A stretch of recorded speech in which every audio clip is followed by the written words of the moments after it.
m'appelle Pierre-André Page, j'ai 63 ans, j'habite dans le canton de Fribourg et je suis agriculteur. J'effectue mon 3e mandat ici à Berne pour le groupe UDC. Baptiste Urny, j'ai 37 ans, je suis avocat, c'est mon premier mandat comme conseiller aux États. J'ai déjà fait 4 ans au Conseil national pour le canton de Châtel. Qu'est-ce qui devrait caractériser selon vous une paysanne ou un paysan suisse heureux ? En 2023-2024, finalement, c'est les décisions que l'on vient de prendre avec le budget de la Confédération, où on a évité les coupes dans le budget. Et là, je crois que c'est vraiment quelque chose de positif pour l'agriculture. Car il y avait des propositions qui allaient assez loin pour diminuer les paiements directs des paysans, et ça, on a pu tout supprimer.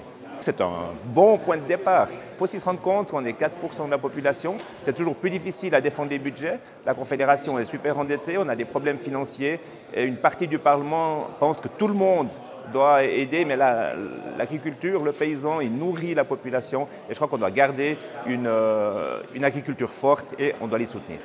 Une paysanne ou un paysan heureux, c'est déjà quelqu'un qui gagne convenablement sa vie. Parce que c'est clair que si à chaque fin de mois, si à chaque fin d'année, c'est impossible de boucler, impossible de payer les amortissements sur la ferme, etc., ça ne va pas.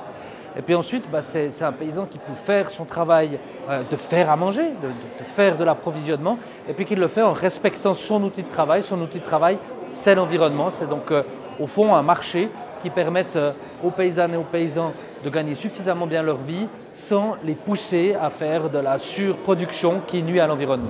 Que fait-elle ou que fait-il pour la biodiversité ? Bon, ils font déjà énormément de choses. Les paysannes et les paysans, c'est quand même ceux qui sont en contact avec la nature, c'est ceux qui la connaissent le mieux. Donc aujourd'hui, l'agriculture, disons, nos grands-parents a quand même beaucoup changé. On utilise beaucoup moins de pesticides, on utilise beaucoup moins de produits toxiques pour la biodiversité. Mais il y a encore une grande marge de manœuvre. On sait qu'on n'arrive pas à se passer des pesticides de synthèse. On sait qu'ils se restent extrêmement longtemps dans les sols. On sait qu'ils ont un impact immense sur la biodiversité. La masse d'insectes en Suisse, la masse globale d'insectes en Suisse, elle a baissé de plus de 80% ces 30 ou 40 dernières années. Et l'activité de l'agriculture n'est pas la seule responsable, mais elle l'est aussi. Donc il y a encore des efforts à faire. Mais il fait déjà, aujourd'hui, le paysan ou la paysanne, ils font déjà de beaux efforts. Alors les paysans font déjà beaucoup de la biodiversité. C'est un élément que je parle ici depuis 8 ans maintenant, où j'explique ce qu'on a déjà fait. Et je pense qu'on a fait aussi des erreurs au niveau des paysans. On n'a pas assez communiqué ce qu'on a fait pour la biodiversité. Et là, je vois mes collègues, ils ont l'impression qu'on n'a rien fait, qu'on a pollué la nature. Alors qu'on ne peut travailler qu'avec des terrains sains et une agriculture saine pour avoir des bons produits. Et ça, ils n'ont pas tous compris. On nous dit qu'on a la biodiversité morte. C'est vrai qu'il y a une modification. Et là, on travaille déjà depuis une vingtaine d'années à promouvoir la biodiversité, à amener de nouveaux insectes, de nouveaux oiseaux, à faire revenir certains oiseaux, certaines biodiversités. Et ça, on ne l'a pas assez communiqué. Et là, les collègues parlementaires ne sont souvent pas au courant. Dans le plan de politique agricole PA 2030, que faudrait-il ajouter selon vous en priorité ?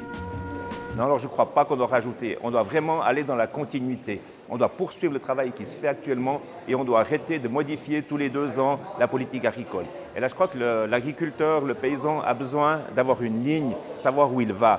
On ne peut pas modifier nos investissements tous les 4 ans ou tous les 5 ans. Je crois que quand on investit, c'est pour 20 ans, pour 30 ans, pour une génération et on doit pouvoir aller dans cette ligne. Et si on change tous les 4 ans de politique agricole, c'est infernal pour l'agriculteur.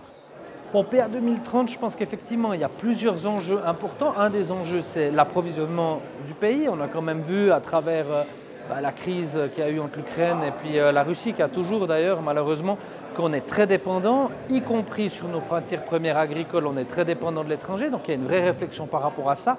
Qu'est-ce qu'on veut produire dans ce pays? Qu'est-ce qui est utile de produire? Il y a un autre enjeu, c'est la question de la biodiversité, la question de la pollution et la question finalement de la production durable. Comment est-ce qu'on veut que notre agriculture, et que ce soit supportable pour les gens qui la pratiquent, mais qu'elle passe à quelque chose de plus respectueux de l'environnement, tout en ayant encore cette responsabilité d'approvisionnement. Donc c'est des intérêts qui sont par définition contradictoires et notre travail, je pense que c'est de trouver un bon équilibre. Revoir le système des paiements directs devenu trop compliqué ou inadapté aux enjeux, d'accord, mais par quoi le remplacer ? Effectivement, c'est trop complexe. On a besoin de 3 ingénieurs agronomes pour gérer une exploitation maintenant. 3, c'est un chiffre un peu aléatoire comme ça, et c'est ça la problématique. On a beaucoup de monde qui veulent donner leur avis, et on a beaucoup de monde dans les bureaux qui pensent que pour que leur places de travail soient maintenues, on doit trouver une nouvelle solution, alors que nous, on veut simplement nourrir la population d'une façon saine. Et finalement, on n'a pas besoin de tous ces papiers pour ça. L'agriculteur est formé maintenant. Il y a beaucoup de formations pour tous les jeunes qui se forment actuellement. Ils ont une super formation et ils savent travailler l'agriculture sans avoir encore un État qui leur pèse sur la tête pour avoir toujours plus d'exigences. On ne doit pas tout réformer. Je crois que c'est trop tard, la machine elle est en route, mais on doit vraiment simplifier les mesures. Et c'est ça qui est important. Et ça, on va s'attaquer maintenant. On a une belle majorité dans ce Parlement à simplifier les mesures. Et j'espère qu'on arrivera à aller dans cette direction. Bon, les paiements directs, ils sont nécessaires, donc il faut maintenir le système des paiements directs. En revanche, les critères qui permettent d'accéder aux paiements directs, qui sont différenciés en fonction des cultures, etc., c'est sur les critères qu'à mon avis, il y a un travail politique qui doit être fait. On doit intégrer des critères par rapport à l'agriculture biologique et par rapport à l'agriculture qui n'utilise pas de pesticides de façon générale. Donc ça, c'est quelque chose qui est extrêmement important pour moi, mais c'est quelque chose qui ne va pas de soi et puis qui doit être discuté. Tout est réformable en Suisse. Quand l'USP vous dit que le salaire horaire moyen des paysans en Suisse est de 17 francs de l'heure, vous répondez quoi? C'est pas assez. C'est pas assez, clairement.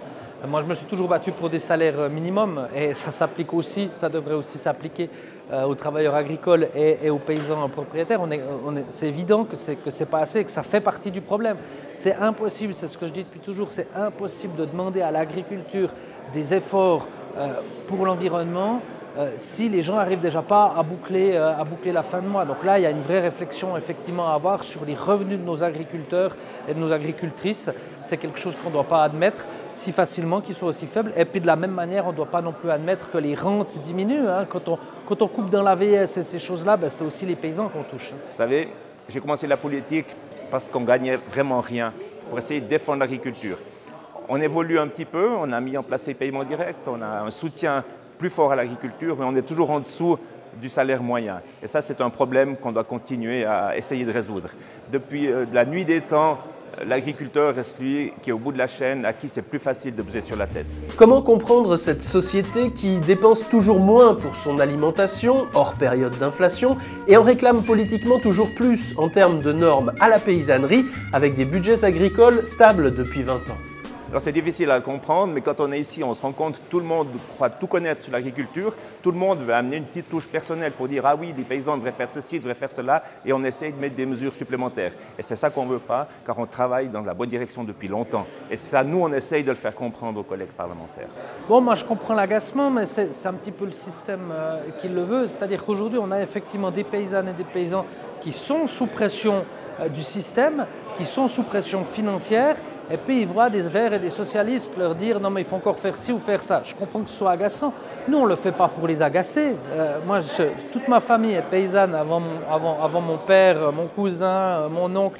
Mais on ne fait pas ça pour les agacer, on fait ça parce que simplement leur outil de production, il a besoin d'une économie durable. C'est-à-dire que la nature, si on lui demande trop aujourd'hui, si on met trop de pesticides, eh bien dans quelques années, elle ne produira plus. Et donc à long terme, on rend service au monde agricole. Mais je comprends bien la tension dans l'immédiat parce qu'on a l'impression qu'on veut encore rajouter une couche alors que c'est déjà difficile. Après les résultats des dernières élections fédérales, l'agriculture suisse est-elle surreprésentée aux chambres? Est-ce anormal? Il ne faut pas oublier que ces 3% de la population font vivre toute la Suisse et des pays voisins et des gens des pays voisins. Et puis on génère beaucoup de travail. Il y a tout l'agroalimentaire qui est aussi concerné. Et ça c'est important. Il y a l'agroalimentaire, il y a la recherche, il y a tous ces milieux qui sont concernés. Donc c'est beaucoup plus de postes de travail que ces 3%. Moi je ne trouve pas ça scandaleux. Je veux dire, je serais mal pris hein, parce que la deuxième profession la mieux représentée au Parlement fédéral, c'est avocat, et je suis avocat, donc je serais un peu mal pris de critiquer. Ce que je pense, c'est que le monde agricole a réussi à bien se structurer, le monde agricole arrive à bien se soutenir, à se tenir les coudes, ce qui fait qu'ils ont beaucoup d'élus, donc ils sont entendus ici. Après, moi, l'appel que j'aurais, c'est finalement de dire au monde agricole, plutôt que de penser que systématiquement la gauche est là pour vous ennuyer, venez aussi nous trouver, venez aussi discuter, parce qu'on est très préoccupé par la production agricole, on est très préoccupé par la nature, et en tout cas à titre personnel et mon parti, on est très préoccupé par les conditions de vie, les conditions sociales des paysans, et je pense qu'on a mieux à faire que de systématiquement se tirer dessus. Dit autrement, je ne pense pas que l'UDC c'est l'alpha et l'oméga pour défendre les paysannes et les paysans en Suisse. Quand dans le canton de Neuchâtel, le directeur de la Chambre d'agriculture et de viticulture regrette l'élection d'un socialiste et d'une verte au Conseil des États, en affirmant qu'il sera désormais difficile, voire impossible d'obtenir des votes favorables à l'agriculture, que lui répondez-vous ? Je lui réponds que c'est faux. On se connaît avec M. Hugli. Je suis allé à son dernier événement de dégustation du gruyère. On a pu un peu en parler. C'est faux. Nous pouvons voter pour l'agriculture. Après, il faut savoir ce que signifie voter pour l'agriculture. Mais moi, encore une fois, s'agissant des conditions sociales dans lesquelles vive le monde agricole, je pense qu'il y a beaucoup à faire. Je pense que s'agissant des paiements directs, on peut trouver des équilibres. Mais il faut que M. Hugli arrête de penser qu'autoriser le plus de pesticides possible est ce qu'il y a de plus positif pour l'agriculture. Je ne pense pas que ce soit le cas. Je ne suis pas sûr que ce soit ce qu'il pense. Non, mais disons que s'il se permet de caricaturer notre position avec Mme Vara, je me permets de caricaturer un peu la sienne, je pense qu'il ne le prendra pas trop mal. Chaque fois qu'une campagne de votation pour une initiative populaire fédérale commence, on a l'impression que les longs débats menés sous la coupole bernoise s'effacent et qu'il faut tout reprendre à zéro auprès de la population. Expérience faite pendant 4 ans ou davantage, est-ce que vous trouvez ça frustrant ? Oui, effectivement, ces initiatives cantonales, c'est souvent un problème. On discute des dossiers ici. Certains bruits arrivent dans les cantons et à la base, ils ont l'impression qu'on n'a encore rien fait et ça recommence depuis le début. Et c'est un problème finalement parce qu'on a déjà discuté du dossier, on en a déjà parlé, on connaît déjà la décision et on doit recommencer. Et ça, c'est un système qui est assez lent et des fois assez pénible, effectivement. Non, je ne dirais pas que c'est frustrant parce que c'est un travail assez différent. Ici au Parlement, le travail qu'on essaie de faire, c'est de créer une loi, de créer un contre-projet ou alors de non pas créer, mais c'est assez technique, il faut que ça fonctionne au niveau législatif. Devant la population, ce qui est beaucoup plus important que, disons, les méandres législatifs et puis les détails, si j'ose dire, de fonctionnement, c'est les principes, c'est les idées, c'est pourquoi est-ce qu'on veut cette initiative, pourquoi est-ce qu'on n'en veut pas. Et donc pour moi, c'est totalement un autre débat, c'est un autre processus, et puis qui est tout aussi intéressant l'un que l'autre. Enfin, que dites-vous aux chasseurs valaisans spécialement formés pour prêter main forte aux gardes-faunes de leur canton afin de réguler le nombre de meutes de loups ? Sont-ils des bienfaiteurs de la paysannerie ? Oui, je leur dis merci de nous aider à protéger nos troupeaux. Je ne pense pas du tout. C'est-à-dire que les loups sont de retour. On sait que les loups se multiplient particulièrement comme toute espèce quand ils sont sous tension. Donc je pense vraiment que tuer ces meutes de loups, c'est ce qui va faire que le loup se reproduit le plus.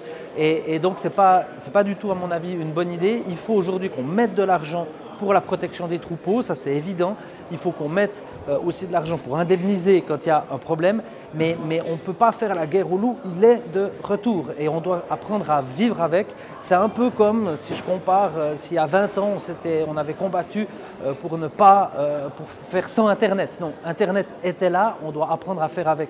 Le loup est de retour, on doit apprendre à faire avec. Le tuer, ce n'est pas une solution.